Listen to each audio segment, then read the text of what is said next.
Here we've got DOOGEE S50, and let me show you how to add and remove Google account on the following device.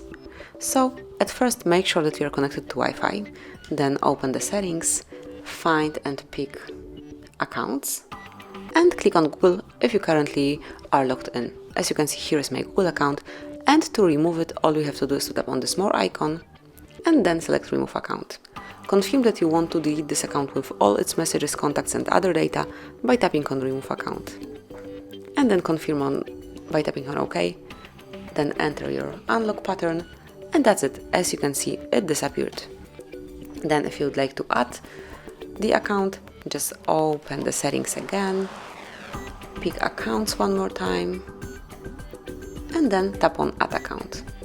Here you have to select Google, obviously.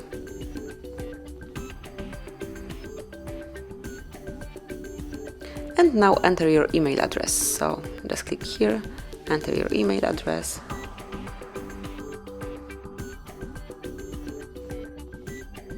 And then click on next. Now just enter the unlocked pattern, so just give me a few seconds to do it off the screen.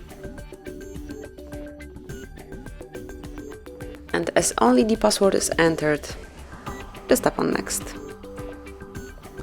And here you can come along with all Google Terms of Service, Google Play Terms of Service, and also privacy policy. Then just tap on I agree. And click on accept to finish the whole operation. As you can see, now your Google account is added. Here it is, so here you've got all details. And that would be all. Thank you for watching. Please subscribe our channel and leave the thumbs up.